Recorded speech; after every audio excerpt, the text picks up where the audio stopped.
el 19 nosotros tengamos un gobierno peronista. Los muchachos peronistas, todos unidos triunfaremos. Tenemos muy buenos candidatos que tendrán que ir a las PASO y que la gente lo elija. Hace 30 años, después de la elección de Menos Cafiero, que no hay una elección. ¿El peronismo tiene candidato, Aníbal? Sí, claro. ¿Quién, por ejemplo? ¿Quién? Montones de los que estamos... Por ejemplo, ¿me nombrás alguno? Mira, Cristina, no le podés quitar, va a ser no, te digo, no le podés negar hasta toque de aristocracia, fue vicepresidente. Pero tenés el Chivo Rossi, tenés a Coqui Capitanich por nosotros, tenés a Alberto Fernández, tenés Felipe Solá, tenés a Alberto Rodríguez Sá, tenés un montón de compañeros que otros que a lo mejor todavía no salieron a trotar y que están en condiciones de hacer una discusión. Vos ya tenés 2 candidatos a presidente en Argentina. Ya hay 2 candidatos. Ya hay 3. Por el peronismo perdonable, en conjunto con gobernadores, legisladores, lo tenés a Urtubey. Pará, ¿lo anoto Urtubey? Anotar a Urtubey. Lo anoto a Urtubey. A Urtubey, te digo para más o menos. Sí, para, Urtubey va a jugar. Para Urtubey, creo que es el que no tiene reelección y creo que va a ir Urtubey. Dale. El kirchnerismo, y ahora te voy a dar más o menos una primicia, su candidato va a ser el Chivo Rossi de tu provincia. La construcción política de la oposición sin Cristina pertenece al terreno de la fantasía política, porque es imposible pensar la construcción política de la oposición sin su dirigente más importante, que es Cristina Fernández de Kirchner. Nosotros queremos organizar una estructura política que nos lleve hacia una interna donde el peronismo tenga de candidatos a Massa, a Urtubey, a De la Sota. Son las opciones que hoy vemos. Construir, obviamente, en el camino de la unidad, pero no la unidad para ganar una elección, la unidad para construir un proyecto, ¿no? Y eso creo que tenemos inclusive una deuda. Nosotros tenemos que volver a construir un proyecto nacional que incluya a todos los argentinos, con los mismos ideales que hemos tenido siempre, pero con ideas nuevas. El mundo ha cambiado mucho y nosotros tenemos que adecuarnos a ese nuevo mundo. Me tengo mucha fe porque yo creo que todos se van a encolunar y van a entender que es posible que en el 19 nosotros tengamos un gobierno peronista.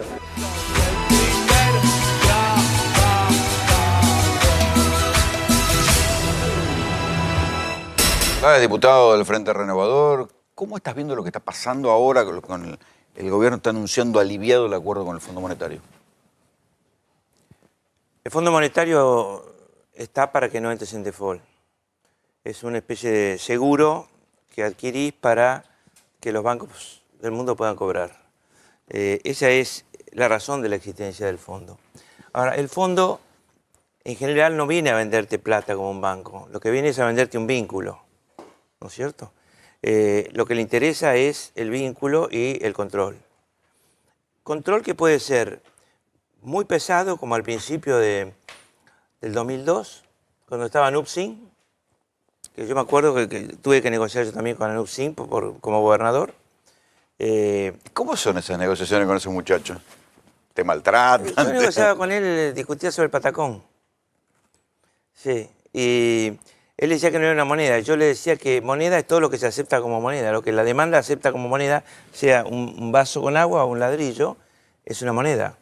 Y él decía que no, que era un bono, que era una barbaridad. En general acá se ha dicho, después la historia económica ha dicho que todas sean submonedas, pero la única submoneda o lo que fuera era el patacón, que ya pasó la historia, pero realmente fue muy demandado y llegó a valer un poquito más que el peso después de un tiempo. A nosotros nos sacó de una situación desesperante. Yo recibí la provincia en una situación desesperante el 3 de enero del 2002. Un ajuste. Tenía 10.000 millones de dólares del presupuesto, que eran 10.000 millones de pesos. Pero a los 20 días tenía 3.000 y pico de millones, claro. 3.000 millones de dólares, porque el dólar se fue a 3.40. Devaluaron a 1.40 y se fue a 3.40. Lo curioso es la inflación de final de ese año. Esto le va a interesar a tus economistas. La inflación final de ese año fue 40. Porque había tan poca demanda, una caída fenomenal del PBI, que bueno, fue el peor año en caída del PBI seguramente de toda la historia argentina. Vos que estuviste en aquel periodo, y pico, ¿qué punto de comparación ves con lo que está pasando? La caída del consumo. La caída del consumo. ¿Es inquietante? Por encima de la caída, mucho más que la caída del PBI. la caída del consumo me parece muy fuerte y hay indicios, hay gente que dice que no veía una caída así de ciertos consumos que son un poquito más suntuarios que el consumo básico elemental de una familia. Por ejemplo. Golosinas. Mirá. Golosinas. Todo tipo de golosinas, las cosas que se usan para una fiesta infantil. Que se empieza a ver la caída en esos cosas. Fuertísima caída. Es decir, se está renunciando a... los pequeños lujos de un festejo. Exactamente. Por ejemplo, conozco un padre de una familia que más o menos reunía 45.000 pesos por mes, entre todos. Pero una familia chica, de 4 personas, es decir, una familia tipo.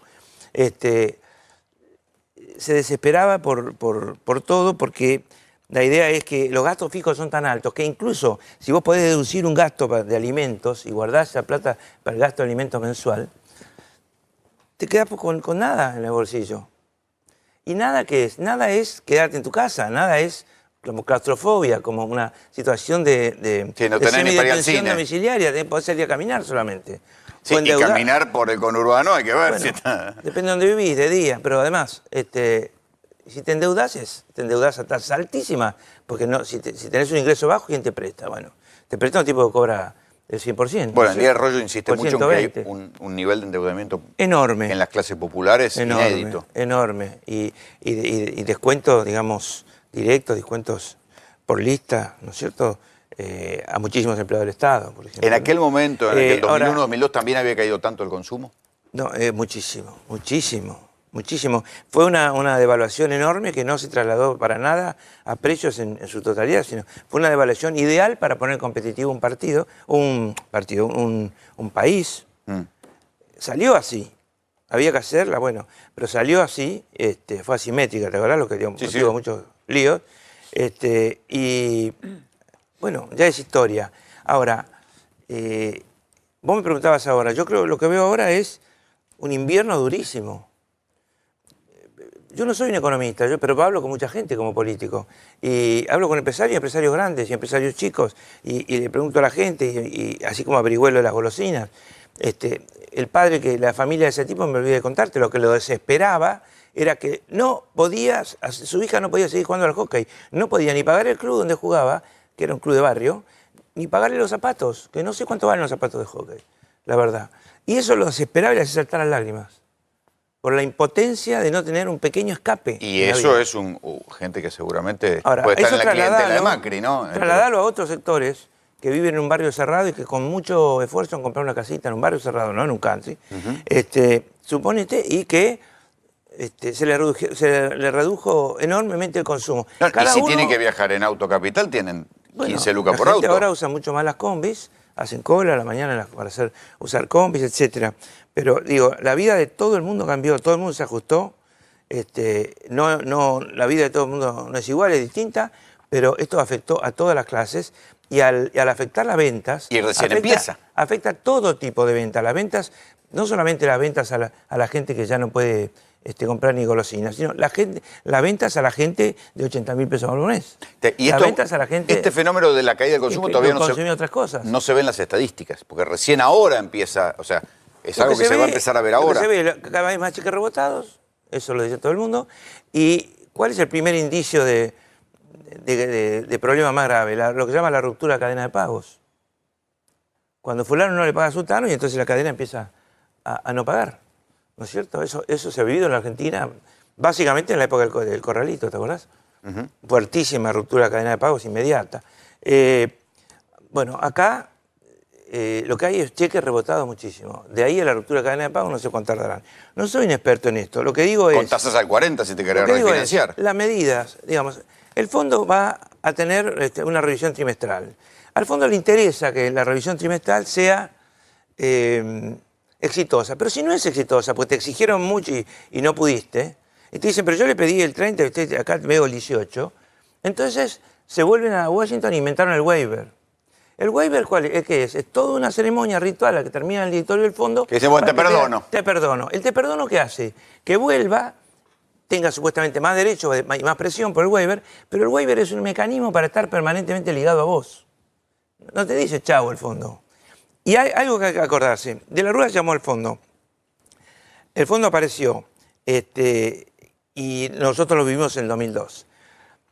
Empezamos a crecer a mediados del 2002, lentamente, pero ya después se fue acelerando el crecimiento mucho y las misiones del fondo trimestrales siguieron viniendo a la Argentina, solo que no la recibía la Baña, no la recibía el vicejefe, el viceministro, ya la recibían funcionarios menores, los sacaban a comer, a pasear. Eso sí, las cifras, cuando te las miran muy bien, es muy difícil macanearles.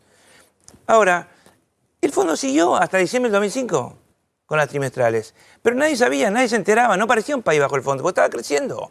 Es decir, la relación con el fondo depende muchísimo del poder político, que a su vez depende muchísimo de la capacidad de hacer crecer la economía, en buena medida, que tenga el país que se enganchó con el fondo. ¿Cierran las cuentas solo ¿Se entiende eso? Es recortando? dinámica la relación. Es decir, es siniestro llegar a una situación en la que tenés que ir al fondo en 48 horas, decir todo lo que les había contado es mentira, tengo que ir al fondo.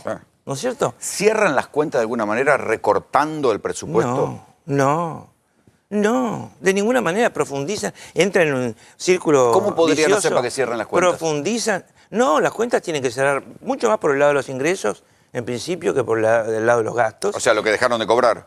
Por ejemplo, lo que dejaron de cobrar, ver cuánto ha subido el dólar para los exportadores. El dólar subió de 19 a 25, más o menos, ponele en un mes y medio. Bueno, 19 a 25 más o menos el 30%, ¿no? Es decir, algunos salieron ganando en la Argentina, porque tenemos un solo dólar además, y otros salen perdiendo, por aumento de costos, etcétera, inflación. Bueno, ¿por qué no tenemos varios dólares? ¿Por qué no grabamos algunas exportaciones? Bueno, en ¿Por la qué etapa no del kirchnerismo grabamos? eso permitió bastante curros, los dólares, el dólar a 6, el dólar blue. No, yo no hablo de cepo. Yo te digo que si vos tenés 30.000 millones de dólares de faltante anual, que además se puede ir acumulando en forma de deuda, ¿no? Porque los pedís. Porque tus exportaciones no han crecido. Tus importaciones han crecido mucho deliberadamente, por una política deliberada. El Ministerio de la Producción, a una cantidad de gente que ha ido a quejarse de distintos rubros, diciendo, no puedo soportar las importaciones de tal lugar, de China, de la India, donde sea, le han dicho, lo que sí podés es convertirte en importador. ¡Qué lindo! Es cierto, hay una capacidad de doblaje que de productor se pasa a importador, o a mitad y mitad, que es relativamente sencilla desde el punto de vista operativo. Pero es el en el camino echa gente. Por supuesto. Es el consejo que suele dar el ministro de la Producción. Así me lo han dicho muchos. Sí, Néstor. Sí, el diagnóstico es más o menos parecido, lo hizo recién Sicari, lo hizo también Palazzo, el suyo también es más o menos parecido. La pregunta es, si este no es el camino, ¿el gobierno que tiene una tendencia suicida, autodestructiva? Si están marcando que lo que viene es una mayor depresión del sistema de consumo, de los puestos de trabajo, mayor inflación, dólar alto, ¿por qué lo hacen? Por los porqués los tengo que imaginar.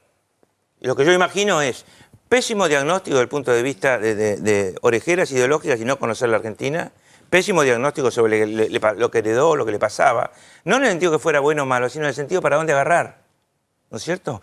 Ideologismo como si habláramos de los soviéticos del 57, pero neoliberales, es decir, anteojeras y decir es por acá, es por acá, es por acá, es por acá, es por acá. Me hace acordar al final de la convertibilidad que una vez Domingo Cavallo lo citamos un grupo de políticos para preguntarle en el año 2001 cómo se arreglaban, lo inarreglable, y dijo la convertibilidad con más convertibilidad. Bueno, esa idea de abrazarse, Cavallo se abrazaba a algo que había dado resultado hace unos años, 3 o 4 años de crecimiento y sin inflación. ¿Pero a qué se abrazan estos? Se abrazan a la caída, a que el PBI por habitante sigue cayendo fenomenalmente desde hace mucho y mucho más con ellos, lo aceleraron. A que no han podido mostrar aumento de PBI en promedio en 2 años y medio. No han podido. Es decir, ¿a qué se abrazan? Se abrazan y prometen más a perder la clase media que los votó, y eso que la clase media que los votó hay mucha gente desesperada. Felipe, ¿no hay algo que no estamos viendo? ¿No hay algo que tal vez si bajan la inflación y si el dólar está alto, mejoran las exportaciones y le abre un caminito de salida? No, lo que a mí me parece que hay un cálculo muy simplista que consiste en pensar, nosotros llegamos como gobierno, somos nuevos, no son nuevos, no cayeron en helicóptero el día anterior, vienen de otro lado, vienen de muchos de venían de la Alianza. O de la Alianza, o de las empresas, o de gobernar la capital. Ahora, primero eso. Segundo, yo creo que se basan también en, nosotros reemplazamos a una era no a un gobierno, ¿no? A una era de 12 años en la que se mezcla lo malo y lo bueno, sobre todo se deja de lado lo bueno y se ensalza lo malo. Porque hubo años muy buenos. Los años que yo fui gobernador fueron años muy buenos de crecimiento, no por mí, sino porque la Argentina crecía. En todo caso, se lo atribuyen más al gobierno nacional que a mí. Yo lo que hice es acomodar la provincia, aprovechar para acomodar la provincia todo lo que podía. Pero tenía 10.000 millones de dólares de presupuesto y la actual gobernadora tiene 32.000 millones de dólares de presupuesto. Y la provincia creció un 12% nada más en habitantes, para que tengan una idea, ¿no? Lo que a mí me parece que el cálculo de ellos, para ir a tu pregunta, es... acá hay una bronca terrible por lo que le ocurre hoy a fulano, y sobre todo si es alguien de clase media, supongamos que votó a Macri, o tal vez no lo votó, pero en cualquiera de los casos una desesperación por cómo se derrumba su modo de vida y cómo se limita enormemente su vida. Y por el otro lado, miedo al decir, pero estos eran los nuevos, me habían convencido que eran 30 años de peronismo el desastre, hay que volver para atrás. El miedo, entonces entre la bronca y el miedo para ir para atrás. Ellos confían más en el miedo para ir para atrás que en el efecto negativo de la bronca. Pero... Creo que se equivocan rotundamente porque los puede sorprender que alguien vaya para adelante, no para atrás. Ese es el tema. Claro, porque además, digo, es apostar a asustar. Me refiero al 2019, ¿no? No, claro, es asustar con que si no vuelve Cristina o qué sé yo, pero la realidad te duele más que el recuerdo del pasado. Cuando nosotros decidimos algo normal, que era poner las tarifas en un nivel normal al 1 de noviembre del año pasado, y votó diputados y votó el Senado, ¿qué decidíamos? Que no ganaran tanto las hiperconcentradas empresas que generan, transportan y distribuyen energía, que no ganaran tanto como más de 10.000 millones de pesos de balance. Pero además, ese conservó el año 2017. Es decir, hablábamos de nombres y apellidos. No de las empresas, la luz, el gas, tienen nombre y apellido, están concentradas. Son los ganadores del modelo. ¿Tienen un mercado cautivo? ¿Es un mercado cautivo? Tenemos que usar luz, tenemos que usar gas. Tienen un precio regulado. Tienen un precio regulado por el gobierno, tienen un precio libre. El gobierno se fue al diablo con las tarifas. Nosotros dijimos, volvamos a un nivel que es un nivel en el que, digamos, las tarifas quedan bastante más altas, mucho más altas que las que había en el gobierno de Cristina Kirchner, pero no llegan a esta locura de ninguna manera. Y se reconoce un crédito del primero que se reconocía. Sí, Juan. Sí, yo coincido. Creo que, Felipe, la palabra es Fondo Monetario Internacional, es sometimiento, ¿no? Y yo me quiero ir un poquito al futuro. 30 de octubre del año 2019, Felipe Solá, presidente. Ya tenemos el Fondo Monetario auditándonos. Ya adentro, llegó. Sí, ya lo tenemos adentro. 50.000 millones de dólares de deuda y Felipe Solá, como presidente, empieza después de los 36 meses a tener que pagar, ¿no? La pregunta es, el Fondo Monetario claramente es ajuste más ajuste con caída de la actividad económica. Y bancando la auditoría del Fondo Monetario. ¿Fue fácil entrar ahora? ¿Cómo salimos de eso, Felipe? Claro, porque la hipoteca va a ser para cualquier presidente, sea vos o cualquiera. ¿Cómo que salimos? venga. En primer lugar, me admiten que la situación puede ser dinámica y no estática, porque si las situaciones son estáticas, nada puede cambiar. Claro. En segundo lugar, si vos apostás a la economía real, si vos apostás al mercado externo, si vos paciente y prudentemente vas apostando a eso y vas haciendo acuerdos de largo plazo por sector de la vida argentina. Argentina necesita acuerdos de largo plazo estables que se conviertan en ley. Para que violarlo signifique violar la ley, ¿estamos de acuerdo? Bueno, y vas construyendo antes de las elecciones una serie de proyectos de acuerdo de largo plazo para aquietar la economía. Y lográs después un poder político mínimo que te permita empezar a hacer esos acuerdos de largo plazo, y la situación resulta positiva, en el primer momento, cambia la relación con el fondo y con los... ¿Cuál es el primer deseo del acreedor? El primer deseo del acreedor, que viva el deudor. Que el deudor esté vivo y le siga pagando. No conozco acreedor que quiera matar al deudor. Quiere que le vaya bien, que crezca, etc. Entonces, sobre la base de eso, es de la manera que hay que moverse. ¿O cómo se movió Kirchner cuando redujo enormemente la deuda en marzo del 2005? ¿Cómo se movió? Porque venía creciendo la Argentina, entonces por eso aceptaron esas condiciones. Fueron realistas también los acreedores. Pero porque venía creciendo la Argentina. Si vos venís para abajo, va a ser cada vez peor la condición que te van a poner. Felipe, gracias por venir. Gracias a ustedes. Nosotros nos vamos, pero antes le queremos agradecer a la gente de Los Panqueques de Hernán que nos manda comida para cuando las noches se hacen largas. Nos vamos, esto fue GPS. Chau.